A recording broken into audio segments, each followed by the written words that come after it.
Hey, Twisted listeners, I'm Cindy, and this is Twisted Listers, a podcast about murder and lists.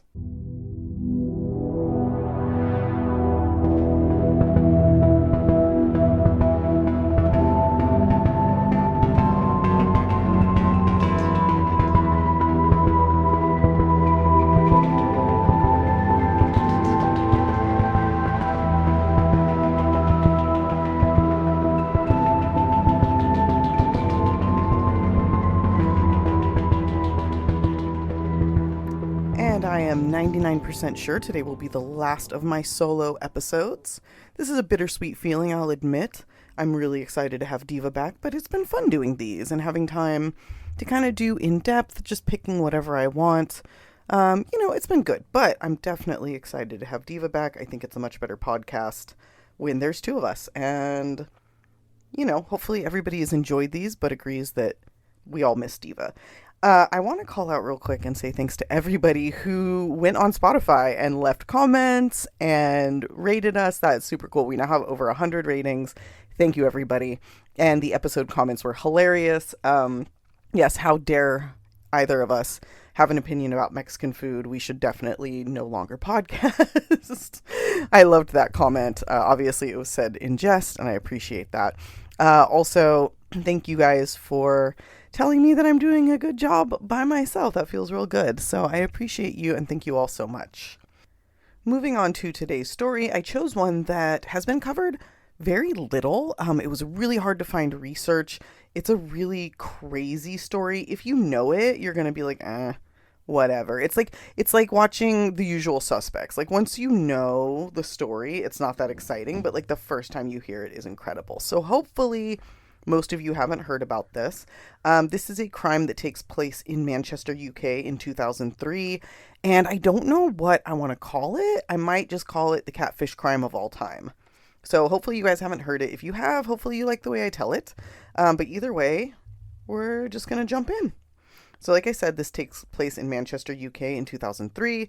If you're old enough to remember that time, you will remember that it was sort of the beginning of the internet as we now know it, which means it was like before MySpace, before Facebook, Snapchat, TikTok, any of those. But people were starting to use the internet for social things, and mainly this was done via chat rooms. In this case in particular, we'll be discussing MSN chat rooms. I think AOL was still around, but sort of on the way out, or maybe just not as popular in England.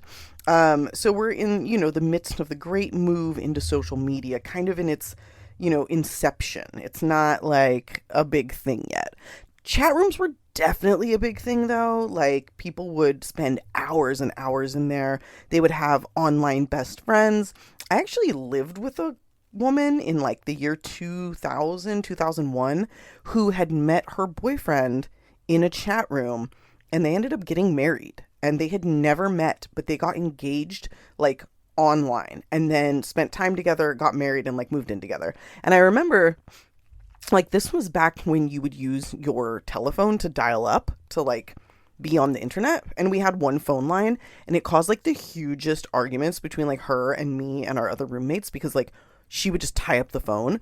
So eventually she agreed to pay, like, the $12 for a second phone line, which when you're, like, 18 years old feels like the most amount of money. Like, it's so crazy. But anyway, she finally bought her own phone line and then was like, well, I'm not paying for the other one. And we're like, that's totally fine, dude. Like, the three of us will split this phone line. You go ahead and have your own.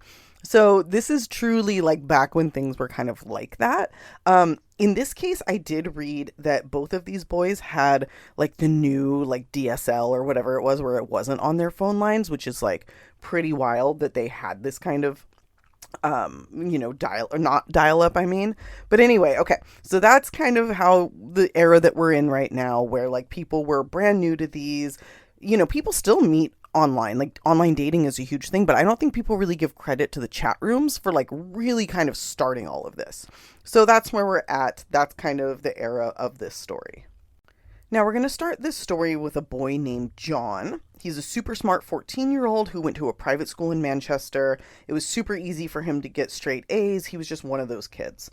He'd come from a pretty rough background, having never met his real father.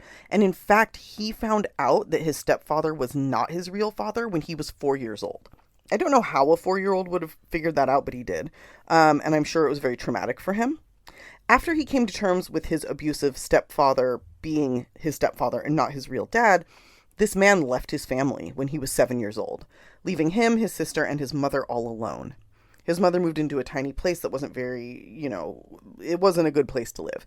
And she wasn't very emotionally available because she was working all the time to try to, support the family. So John was left to sort of fend for himself until he was about 11 years old when his mother met and married another man who was a successful plumber.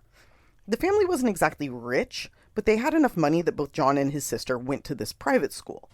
And he had step-siblings as well. I don't know if they lived in the home full-time, but in any case, so they have this mixed family, and at least in terms of money and financial stability, his life had kind of turned around. But as I've heard, he was not very accepting or close with his stepfather. I think because, he'd been hurt before and he was a sensitive guy. So John used chat rooms because he was lonely. Like I said, he was smart, he was good in school, but he had difficulty making friends. He would be, made fun of. I think he is at least in part, Pakistani and would get made fun of for that. I'm not even going to repeat what they would say. But basically, he got made fun of for being, gay. He got made fun of for, not being white, which is fucking horrific. So, he found online, nobody knew what he looked like. Nobody knew who he was. So it was a lot easier to meet and talk to people. At the same time John is getting into these chat rooms, another boy, 16-year-old Mark, also starts using these chat rooms, mostly to meet girls. Mark was from a much more working class background, but he had a far more stable home life despite being working class. His parents were together. He grew up kind of in the same home with the same people, and things were pretty solid for him. There were other very big differences between the boys as well. Mark was a very mediocre student, and to be frank, just not very smart. But he was good looking, he was athletic, he was popular, so he was doing okay despite not having, the strongest brain. I don't know how else to put it. That being said, despite all the attention he got from girls, he was somewhat awkward with them.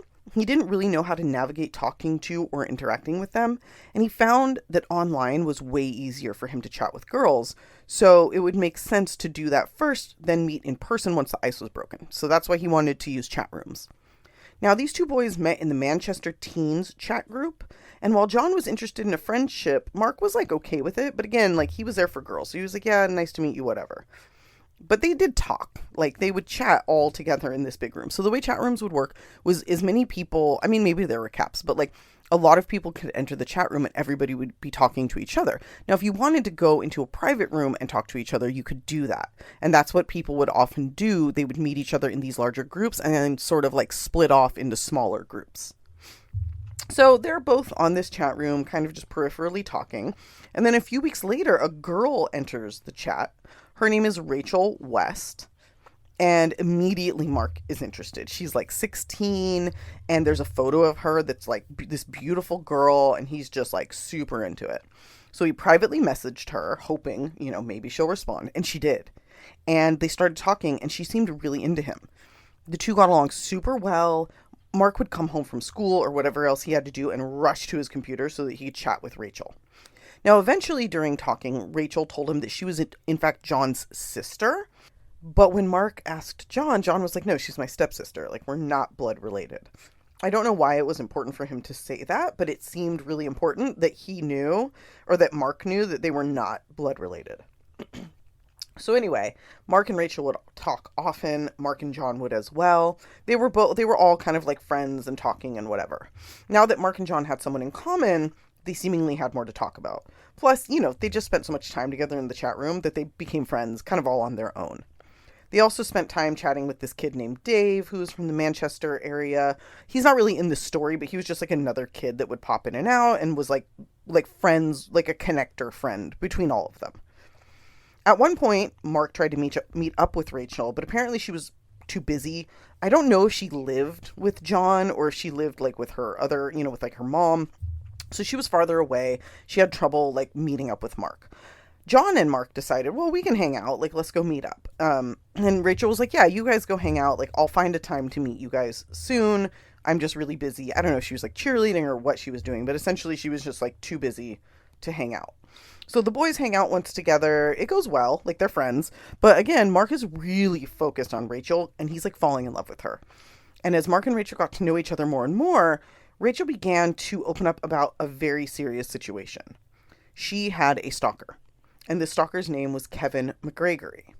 Now, Kevin had actually been harassing her and John in that chat room for quite some time. And once Mark was involved, he too became like a victim of Kevin. Like Kevin started to like focus on him. So he would join the chat room. He'd threaten to abduct or murder or sexually assault Rachel. He was in the larger chat. He's like, I'm a homosexual. Like, I'm a bad person. I'm in a gang. And people were like, this kid's just fucking weird. These are outlandish claims. He's just talking shit. We're going to ignore him. And that's essentially what Mark said to do to John and Rachel. He's like, just ignore him. But eventually he started to really go in on them and like really focus on them. And he knew things about them that he had no way of knowing. So he knew private things about Rachel, he knew private things about Mark, and he knew private things about John. And all of them were like, how does this guy know us? Like, what is going on here? And Rachel seemed honestly scared. So Mark was like, I'll protect you. I'll do whatever I have to do. It's this online thing. This is totally normal for online. The relationships are super, super intense, and they have never even met each other. This is like super commonplace at this time. In the end, it was a big mistake for Mark to get involved because Kevin took this as a way of manipulating Mark into doing things he wanted him to do. So one thing that Kevin told Mark was that if he didn't masturbate over his webcam for him to watch, Kevin would abduct and murder Rachel. Because again, remember, Kevin said, I'm gay and I want to see this. So Mark told Rachel about this and she was like, don't do it. This is ridiculous. Like, you don't have to do this for me. And he's like, no, I'm going to, because I'm afraid he's going to hurt you. So one night he put on his camera and masturbated in a private chat room while Kevin watched. He expected that this would make Kevin go away, but that was not the case. And not long after this interaction, Mark was waiting for Rachel to appear online and she did not show up. A day went by and still nothing. Then out of the blue, here comes Kevin. He goes online and he tells Mark in a private chat he had in fact abducted and gang raped Rachel with his friends, after which he killed her and dismembered her body. He mocked Mark during this time, saying he wasn't there to save her, no matter how many times she called out for him. To which Mark replied, how could I save her? I didn't know where she was. Which is like a very earnest response. Now, over the next few weeks, after finding this out, Mark wasn't hardly online as he was super depressed that Rachel had been killed. His grades were slipping. He was just really out of it. He didn't want to go to the police. And I think that Rachel had just been marked as like a runaway. And so he felt like he couldn't tell them what he knew. He didn't think they'd believe him. And I don't know, I guess John kind of felt the same way. They just were like scared. They were like afraid of Kevin. So they decided not to say anything. John was obviously super upset as well. He remained online. That was kind of like where his support system was. And eventually when Mark came back online, they were able to talk to and console one another. And they became very, very close. At one point, John said something that like made Mark smile or laugh. And John was like, why are you happy? And he's like, oh, because you're my friend. So they had this like close bond now over this like shared trauma that they couldn't tell anybody else about. And meanwhile, Rachel is fucking just missing, which is crazy. Like, she's just considered like a missing person. So now, Rachel and Kevin had vanished. The chat room goes back to being kind of boring. Obviously, the two boys are still like talking about this, but there's not much for them to do. Then one day in mid-2003, a new girl entered the chat room. Her name was Lindsay East, and she was a teen who also lived in Manchester. She and Mark began talking, and within a couple of days, the two were online together all hours of the day. So they again, immediately hit it off. And I will say that like once Mark started feeling better, he kind of just went back to wanting to talk to girls. So of course, Mark starts having feelings for Lindsay. The two engaged in sexting, and Mark would send her videos of him like nude and masturbating. Now, I don't know if she asked for those, and she definitely didn't send him any, but he sent them to her, and she didn't seem to tell him to like fuck off. So, a one-way situation, but seemed to work. So very quickly, Lindsay had something very shocking to tell Mark. As it turned out, Lindsay East was a junior spy for the British government and was working to try to capture Kevin for the murder of Rachel. The murder had been kept hush-hush as Kevin was wanted internationally. So it was the MI6, which is the British Secret Service, essentially, or I don't know, like their version of the CIA, who took over the case instead of local police. So this was why local police were like not aware of this. She was just considered a runaway. Like it was intentional that her murder was kept quiet because this guy was wanted on like an international level. Now, Lindsay was called up to help as they needed someone young around the age of the other kids involved to try to infiltrate Kevin's group of friends and anybody who knew anything about him. Lindsay told Mark she had a dangerous mission to try to find Kevin, and after that, Mark didn't hear from her for a few days. Then suddenly, he did receive an email from Lindsay, but it had been sent automatically. And it said that if he received this email, it meant that she was dead. Mark was again devastated and turned to John for comfort. The two started hanging out in person a little bit more at Mark's request, and John was like, yeah, for sure, like, not really knowing what was going on. Like, he knew about Lindsay, but, like, Mark was sort of keeping this under wraps because she had told Mark in secret. So John was, like, oblivious to everything. He was like, this is awesome, this guy wants to hang out, like, I'm super into this. John and Mark's parents were aware of this, relationship. And at first they were kind of like concerned about it because the boys were so different. But both moms were like, we want to meet each other. And eventually they did. And after that, they were pretty fine with it. They were probably just happy these two were off of their computers, and spending time together. However, both boys were actually still on their computers quite often. And shortly after Lindsay disappeared, Rachel came back online in a private chat with Mark. And she says to Mark, I wasn't actually killed. I was only in a coma. And not only that, but I have something crazy to tell you. And Mark's like, oh my God, what? What is it? I'm so happy you're alive. Like his whole, he's just so stoked. While in a coma, Rachel tells him she had given birth to Mark's baby. Now, even Mark at this point is like, what? He's like, no, I've only known you for like 4 months in total, and we've never met. That's just not possible.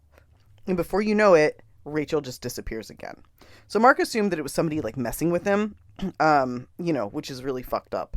And John had no idea about her quote unquote return to this chat room. So I think if John knew, it would have brought up red flags. Like, no, she's not back. We haven't seen her, So this was just somebody like trying to mess with Mark, which is fucked up.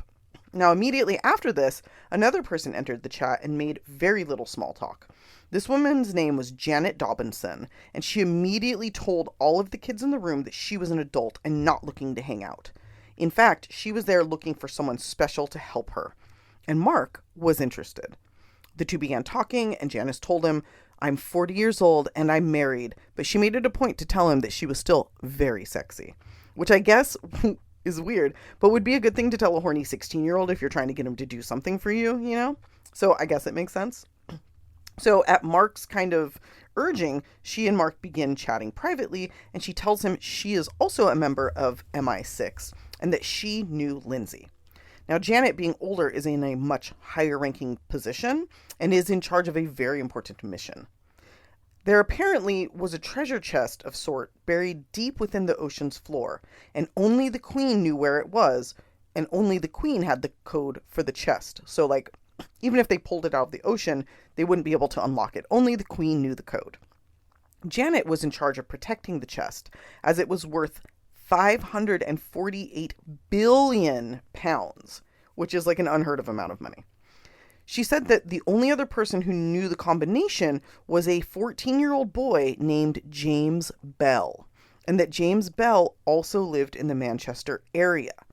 Now, the reason she was looking for a kid was that she needed another junior agent to protect James and keep an eye on him.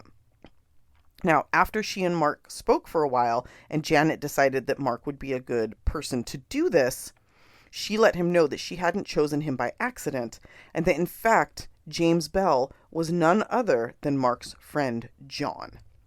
So she chose Mark because she knew he was already friends with John, so asking him to be his bodyguard of sorts would be an easy task. Mark was told he had to spend as much extra time as he could with John, so anytime they're not in school or working or whatever, he needed to protect and keep an eye on him, but that John couldn't have any idea what was going on because he might fight back and be like, no, I don't need to be watched. It's fine. I don't want you to know that I know. You know what I mean? Like, he just didn't want to be found out. So Mark was tasked with all sorts of missions during this time and told he would be given an official MI6 badge once these missions were all complete. At one point, Mark stayed the night at John's house, and he had been told by Janet that he had to prove that John was gay. So they watched porn together, and Mark performed oral sex on John. Which, why would he need to do that? I don't know.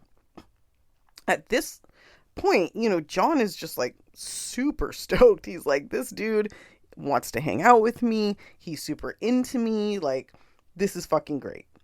And after that, after the sleepover, Mark is told to pull John out of school and to take him shopping and hang out like in the city's like downtown all day.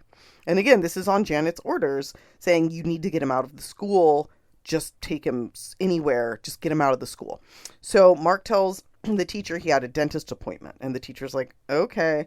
And they leave, but the teacher then immediately calls John's mother, and she goes and she catches them out, like hanging out shopping. She called Mark's mother, and the two were very angry. They asked the boys what was going on. The boys wouldn't say anything, but the moms were pretty smart. So they checked the boys' computers, and they found they had both been chatting with a woman named Janet Dobinson, who said she was an M16 agent, or MI6 agent.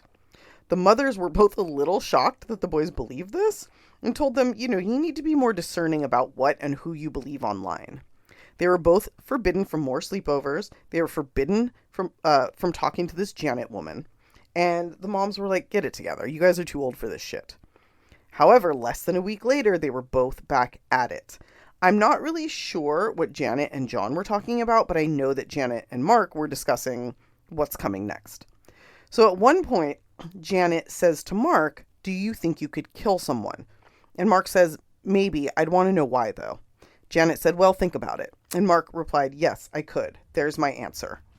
Janet then told him the person he had to kill was John, his sweet, unsuspecting friend who just thought Mark wanted to hang out all the time and was happy to have a friend. Janet told Mark it was because John had a terminal brain tumor and that people were after him before he died to try to get the combination from him. So killing him would keep the secret safe and would also keep him from being, taken and tortured by some other agency, I guess. At first, Mark was absolutely not on board, but it took not that much to convince him to change his mind. Janet promised him 80 million pounds, sexual favors, because she's still very sexy, and a career in the intelligence service cemented by a contract. He was told he'd been given a license to kill John, and that he would receive his full training once this deed had been done. He was skeptical, but a few days later, John confided in him, saying, my doctor said I have this brain tumor thingy. I don't really know what it is. And when John told him this, it was clear he was looking for support and a friend.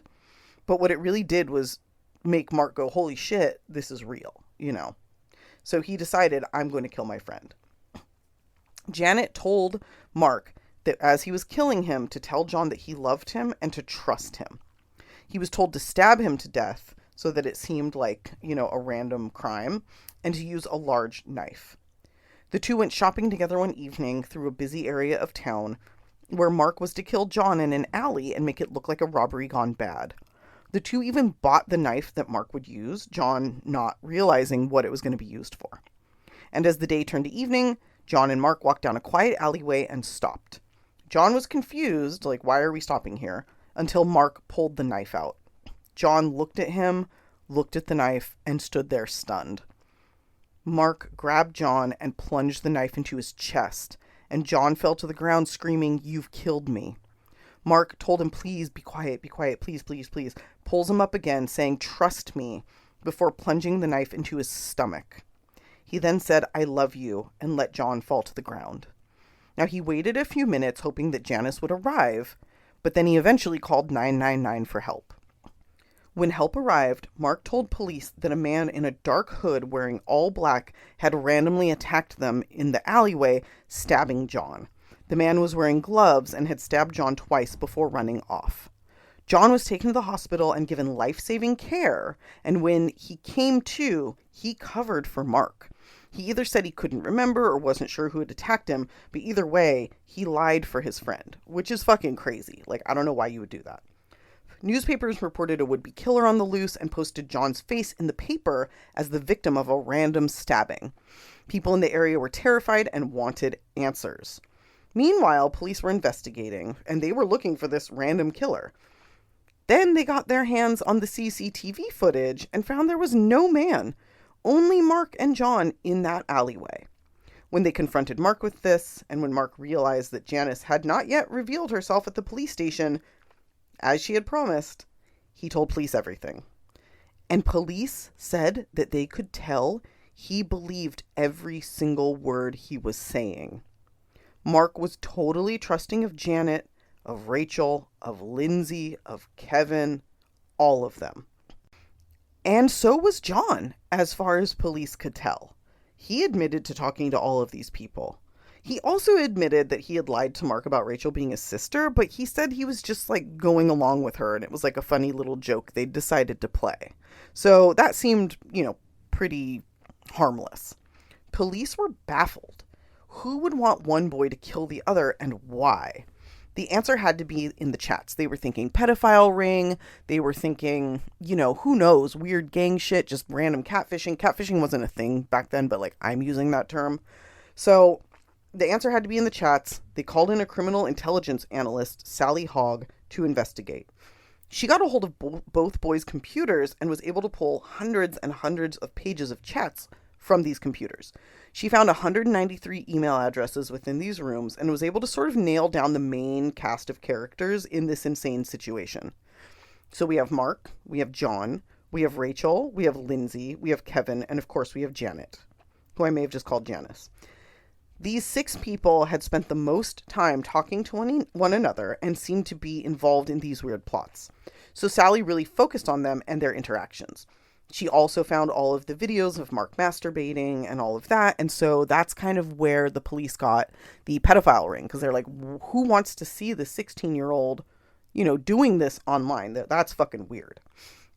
So Sally pores over the chats and eventually she found something. Because all of these people had different manners of typing, different ways of expressing themselves. It was really not clear that these were different people at all. Finally, though, she found that 5 out of 6 of these people used the same misspelling of the word maybe, spelling it M-Y-B-Y-E instead of M-A-Y-B-E. So M-Y-B-Y-E instead of M-A-Y-B-E. Now, this could have been slang, but it wasn't. It was just a weird way of spelling that word, an incorrect way, that 5 of these people used. So she thought, are these all the same people? And she went on that assumption and started looking at where all of these emails came from, where all of these people logged on. And she found, and this, just wait, she finds that they all came from John's home, but not necessarily his computer. So her next step, well, the police's next step, I guess, was to sort of match the timeline for the chats with the timeline of who was home at John's house at the time that these people were talking. And they find that Mark and Janet were talking about murdering John right up to the day before it happened. And in fact, Janet had been chatting with Mark from John's home the evening before the murder. When they looked into who was at home at that time, they found only one person, John. So John had planned his own murder, which is fucking weird, right? It was like a suicide by another person, essentially. As police dove more into the details, they heard from John that he was in love with Mark, but he knew he couldn't ever have him, so he wanted instead to die, because he did eventually admit to what he did when they kind of proved that he did. They're like, we know what you did, and he had to admit it. He told police that he'd been so lonely for so long and had only ever been able to spend time with Mark by manipulating him, either by pretending to be Rachel, who obviously didn't exist, or Janet, or fooling him into sex by being Lindsay or Kevin or whatever. Which, if you think about everything he said and did, is pretty fucked up. But also, why did Mark believe it? It's crazy that he did. And even John mentioned this, saying no matter how outrageous it got, Mark just believed it. The only thing that he pushed back on was Rachel having his baby. Literally the only thing that he didn't openly believe.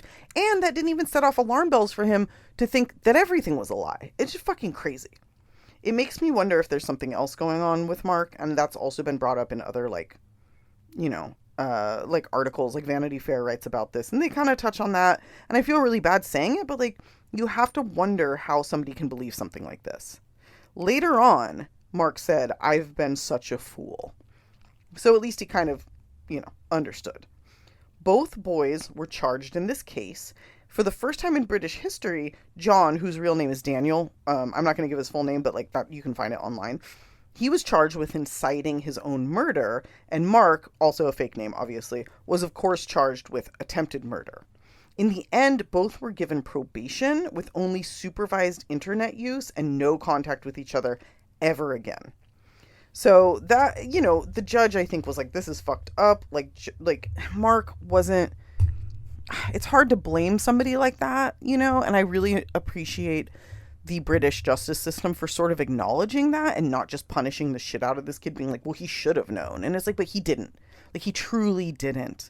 And so it kind of made, like, how culpable is he really when he truly is being fooled, And Daniel, it's like, what do you really do to a kid like that who's 14, who wants to die? He's obviously a scary person, but most of what he was doing was turning inward on hurting himself. So it's hard to say. So anyway, they were both given this probation. I think it was like 3 years or something. And apparently, right after this, John/Daniel turned his life around, quote unquote, and got a girlfriend. Which, like, when his mother told reporters that, they were like, "Are you fucking kidding me? Like, this kid he's not into girls. Like, come on, mom. Like, get your shit together." Later on, John/Daniel did an interview with Vanity Fair during which he admitted to lying to his girlfriend about all sorts of things, including identifying a murderer, which, is why he had these scars. Because here's the thing.